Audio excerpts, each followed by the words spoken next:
បាទអញ្ញាលំអរកាយគោរពពុកម៉ែបងប្អូនតាយាយទាំងអស់គ្នាថ្ងៃនេះវិលត្រឡប់មកជួបគ្នាសារជាថ្មីទៀតហើយនៅក្នុង Channel របស់ Admin គឺឈ្មោះថាចាន់នីហើយថ្ងៃនេះផងដែរគឺបានសាច់រឿងមកពីបងស្រីម្នាក់ឈ្មោះថាបងស្រីធីហើយគាត់គឺជាមេម៉ាយដែលមានកូនស្រីតែម្នាក់គត់ហើយសពថ្ងៃគឺគាត់រស់នៅជាមួយកូនប្រសាចំណែកឯគាត់បាននិយាយរឿងកូនប្រសារបស់គាត់ហ្នឹងថាគឺល្មមខ្លាំងណាស់សូម្បីតែខ្ញុំជាម៉ែក្មេកក៏មិនលើកលែងដែរអញ្ចឹងបងប្អូនច្បាស់ជាចង់ដឹងនៅសាច់រឿងកូនប្រសាល្មមនឹងហើយអញ្ចឹងកុំភ្លេចជួយចុច like និង comment ចុច subscribe ម្នាក់មួយផងដើម្បីធ្វើឲ្យ channel របស់ admin ហ្នឹងមាន subscribe ច្រើនហើយមានអ្នកទស្សនាច្រើនអញ្ចឹងកុំឲ្យខាតពេលវេលាយូរយើងចូលទៅសម្ដាប់សាច់រឿងនឹងដូចតទៅនៅឯភូមិមួយមានគ្រួសារមួយរស់នៅជាមួយនឹងគ្នាមាននារីម្នាក់ឈ្មោះថាធីសពថ្ងៃគាត់រស់នៅជាមួយនឹងគ្រួសារខាងកូនរបស់គាត់គឺខាងកូនបង្កើតនឹងមានតែមួយគ្រាប់គត់អញ្ចឹងគាត់មិនដឹងថាទៅរស់នៅឯណាទេហើយដីធ្លីដែលគាត់មាននឹងបានចែកឲ្យកូនតែមួយគ្រាប់របស់គាត់នឹងបាត់ហើយចំណែកឯសប្តាហ៍ថ្ងៃគាត់មើលទៅកូនប្រសាររបស់គាត់នឹងហាក់បីជាមានអារម្មណ៍ថាចូលចិត្តគាត់អញ្ចឹងពេលខ្លះសូម្បីតែគាត់ទៅមុជទឹកក៏កូនប្រសារនឹងតែងតែលួចមើលផងដែរព្រោះអីគេឃើញថាម្ដាយក្មេកមានសាច់ទលុកទលន់មិនចាញ់កូនបង្កើតប៉ុន្មានទេហើយបើសិនជាមិនបានហូបចុកវាគួរឲ្យស្ដាយហើយណាមួយគាត់គឺជាមេម៉ាយផងហើយខានយូរអញ្ចឹងច្បាស់ជាពេលដែលកូនប្រសាសុំគឺយល់ព្រមហើយតែកូនប្រសាគឺបានត្រឹមតែគិតតែប៉ុណ្ណោះមិនទាន់ដឹងពីអារម្មណ៍របស់ម្ដាយក្មេកទេថ្ងៃមួយពេលដែលប្រពន្ធខ្លួនមិននៅខ្លួនក៏ចង់សាកល្បងទៅចិត្តម្ដាយក្មេកដោយនិយាយថាម៉ែនៅតែឯងអញ្ចឹងមិនរងាឬក៏អ្វីទេអីពេលនោះម្ដាយក្មេករបស់ខ្លួនក៏និយាយថាមានអីកូនម៉ែរងាខ្លះដែរតាតែអត់មានមនុស្សប្រុសឯណាមកមើលនឹងភ្នែកសោះពេលនោះកូនប្រសាក៏បាននិយាយថាចុះខ្ញុំនេះជាកូនប្រសារបស់ម៉ែគិតយ៉ាងម៉េចដែរបើសិនជាយើងលួចលាក់ទំនាក់ទំនងនឹងគ្នាច្បាស់ជាល្អហើយមើលទៅរូបរាងកាយរបស់ម៉ែគឺសមសួនខ្លាំងណាស់គឺអាចបំពេញតាមតម្រូវការដែលម៉ែចង់បានពេលនោះម្ដាយក្មេកក៏បានស្ដីបន្ទោសឲ្យកូនប្រសាថាកូនធ្វើអញ្ចឹងគឺវាមិនកើតទេអីណាមួយកូនឯងគឺជាប្តីរបស់ម្ដាយកូនស្រីរបស់ម៉ែបើសិនជាឯងធ្វើបែបនេះបើសិនជាកទួចវាដឹងច្បាស់ជាកទួចនឹងគឺពិបាកចិត្តហើយពេលនោះកូនប្រសាក៏បន្ថែមទាំងសម្ដីជ្រើសរើសថាម៉ែវាមិនថ្មីទេបើសិនជាយើងធ្វើហើយយើងចេះលាក់ការនេះឲ្យចិត្តប្រពន្ធខ្ញុំមិនដេចនឹងដឹងទៅពេលនោះម៉ែក្មេកគាត់ក៏បានដើរចូលទៅក្នុងបន្ទប់ដោយមិននិយាយអីកូនប្រសាឃើញបែបនេះហើយក៏បានអាកាសផ្លែត ដើរចូលទៅក្នុងបន្ទប់តាមក្រោយដោយពេលនោះដែរគាត់ក៏បានទៅអោបម្ដាយក្មេកនៅពីក្រោយធ្វើឲ្យអ្នកទាំងពីរចាប់ផ្ដើមមានអារម្មណ៍ចំណងស្នេហានឹងគ្នាគឺអាចនិយាយបានថាគឺពួកគេចាប់ផ្ដើមលេងទាញព្រ័ត្រនៅពេលនោះដោយអ្នកម្ដាយក្មេកមើលទៅសាច់ឡើងនិយាយបានថាគឺសាច់ចង់ល្អជាងប្រពន្ធខ្លួនទៀតនោះហើយពេលនោះខ្លួនក៏ចាប់ផ្ដើមវាយលុកដល់ស៊ីជម្រៅគឺចាប់ផ្ដើមគេងអោបនឹងថើបម្ដាយក្មេកទាល់តែគាត់នឹងមានអារម្មណ៍ឡើងវិញពេលនោះម្ដាយក្មេកចាប់ផ្ដើមមានអារម្មណ៍ហើយព្រោះអីណាមួយខានយូរដូចជាជូរមាត់អញ្ចឹងហើយក៏ចាប់ផ្ដើមសម្រេចចិត្តលេងទាញព្រ័ត្រជាមួយនឹងកូនប្រសាតែម្ដងទៅពេលនោះគេចាប់ផ្ដើមវាយលុកពីមួយទៅមួយឃើញថាម្ដាយក្មេកឃើញកូនប្រសាល្មោបយ៉ាងនេះគាត់ក៏បានទម្លាយថាកូនឯងល្មមអញ្ចឹងតាបានកទូចមិនសូវនៅផ្ទះពេលនោះកូនប្រសាក៏បាននិយាយថាពេលដែលនៅជាមួយកូនម៉ាក់ដូចមិនស្រីស្រួលដូចម៉ាក់សោះខ្ញុំនៅជាមួយម៉ាក់ភ្លាមគឺមានអារម្មណ៍ពីមួយទៅមួយគឺអាចនិយាយថាទោះ10ទោះ20ក៏ខ្ញុំអាចយកបានដែរដោយឮពាក្យល្មមរបស់កូនប្រសាបែបនេះគាត់ក៏បានឈប់ត្រឹមនោះបន្ទាប់ពីបាន2-3រួចហ្នឹងអញ្ចឹងហើយគាត់ក៏ឲ្យកូនប្រសាហ្នឹងទៅងូតទឹកទៅតែនៅទៀតកូនគាត់នឹងមកដល់ឃើញនឹងពិបាកហើយអញ្ចឹងបងប្អូនគឺពេលខ្លះម៉ែក្មេកតលុកតលុនអញ្ចឹងអ្នកណាមិនចង់បានបងប្អូនគឺមើលតែសាច់គាត់គឺពិតជា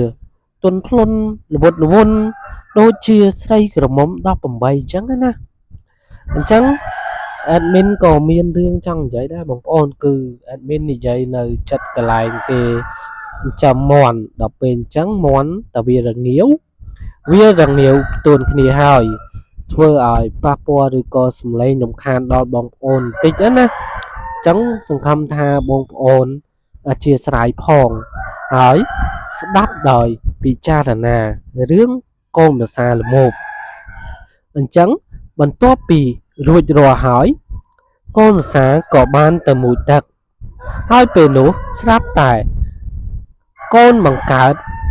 ដែលត្រូវជាប្តីត្រូវជាប្រពន្ធក៏បានមកហើយឃើញម្ដាយនឹងកំពុងតែដេកស្រណុកស្រុកស្រួលហើយខ្លួនមានអារម្មណ៍ថាម្ដាយដូចមានលួចលាក់អ្វីអញ្ចឹងគឺហាក់ដូចជាមានមនុស្សប្រុសចូលមកក្នុងបន្ទប់បន្ទាប់ពីឃើញរបស់ខាប់នៅចិត្តខ្លួនអញ្ចឹងតែខ្លួនបានត្រឹមតែដាក់ការសង្ស័យតែប៉ុណ្ណោះបើនិយាយទៅពិតច្បាស់ជាម៉ែប្រកែកហើយខ្លួនរងចាំទង្វើនេះតែរបៀបថាប្តីរបស់ខ្លួនក៏មិនមែនជាមនុស្សល្ងងអាចធ្វើឲ្យ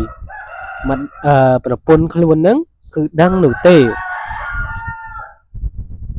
បន្ទាប់ពីមួយសន្ទុះក្រោយមកប្តីក៏ចេញមកពីបន្ទប់ទឹកវិញហើយពេលនោះប្រពន្ធក៏សួរថាបងថ្ងៃនេះមិនទៅធ្វើការទេអីបានជានៅផ្ទះពេលនោះប្តីក៏បានក្រហកថាបាទប្រពន្ធថ្ងៃនេះគឺកន្លែងការងារដាច់ភ្លើងគឺគេឲ្យឈប់សម្រាកចំនួន1ថ្ងៃអញ្ចឹងហើយបានជាបងនឹងគឺនៅផ្ទះអញ្ចឹងណាហើយអូនសាកចូលទៅមើលម៉ាក់តិចមើលនោះ គាត់ដូចជាមិនសូវស្រួលខ្លួនណាមិនទេហើយគាត់បានប្រាប់បងថាខ្យល់តែបងមិនហ៊ានទៅកោះឲ្យគាត់ទេព្រោះខ្លាចពេលអូនមកនឹងគឺយល់ច្រឡំពេលនោះប្រពន្ធក៏និយាយថាបងឯងមិនកោសខ្យល់ឲ្យគាត់តិចទៅប្រហែលជាគាត់អស់កម្លាំងហើយមើលទៅបានជាគាត់អញ្ចឹងមិនអីទេចាំអូនចូលទៅកោសខ្យល់ឲ្យគាត់ក៏បានដែរបងទៅសម្រាកនៅត្រង់នោះទៅនិយាយហើយខ្លួនក៏ដើរទៅសម្រាកបាត់ប្រពន្ធក៏ចាប់ផ្ដើមទៅសួរម្ដាយបង្កើតរបស់ខ្លួននឹងថាម៉ែឯងកើតអីមែនបានជាដេកអត់ងើបអញ្ចឹងណាពេលនោះម្ដាយក៏ធ្វើជានិយាយថាខ្លួនកើតខ្យល់ចង់ឲ្យកូននឹងកោសខ្យល់ឲ្យពេលនោះកូនបង្កើតក៏ចាប់ផ្ដើមលក្ខណៈថាគឺកោសខ្យល់ឲ្យម្ដាយខ្លួនពេលដែលកោសបានឃើញថាចាប់ផ្ដើមក្រហមមែនចឹងកូនក៏ចាប់ផ្ដើមបារម្ភពីម្ដាយហើយក៏សួរម្ដាយថាចង់ញ៉ាំបបរអត់ចាំខ្ញុំធ្វើឲ្យពេលនោះម្ដាយក៏និយាយថាចាកូនម៉ែចង់ញ៉ាំណាមួយម៉ែអស់កម្លាំងផងអញ្ចឹងបើសិនជាបានបបរក្តៅមិនដឹងជាល្អយ៉ាងណាទេពេលនោះគាត់ក៏បានស្រែកហៅប្តីរបស់គាត់នឹងឲ្យដាំបបរឲ្យម្ដាយរបស់គាត់ដើម្បីបរិភោគហើយប្តីក៏បានទៅដាំបបរឲ្យម្ដាយក្មេកសម្រាប់បរិភោគមែនអញ្ចឹងពេលនោះដែរប្តីក៏ឆ្លៀតទៅទិញនៅពងមាន់ពងទាប្រៃបងប្អូនគឺពងទាប្រៃសម្រាប់ហូបជាមួយបបរហ្នឹងឲ្យមានកម្លាំងអញ្ចឹងបងប្អូននៅនេះមួយយ៉ាងដែរតាពេល admin សម្រាយអញ្ចឹងមានសំឡេងមាន់សំឡេងអីងងាវអញ្ចឹងបងប្អូនគិតថាប្លែកអត់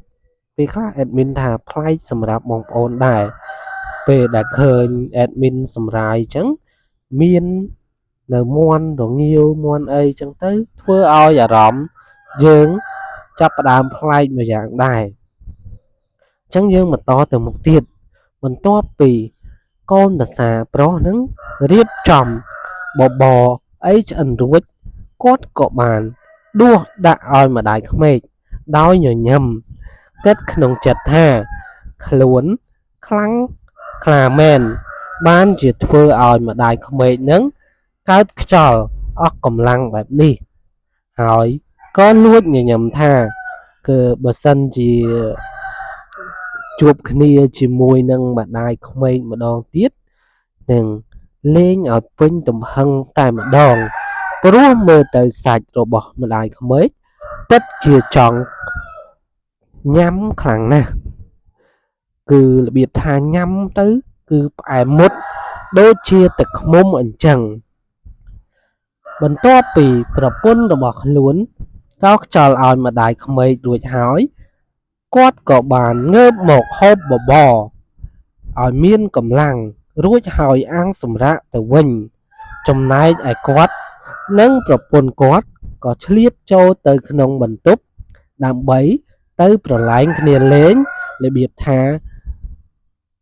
លេងជាមួយប្រពន្ធម្ដងណាមិញតំលេងជាមួយម៉ែក្មេកអញ្ចឹងរៀងនៅកម្លាំងខ្លះដែរក៏ចូលទៅលេងជាមួយនឹងប្រពន្ធតែម្ដងទៅ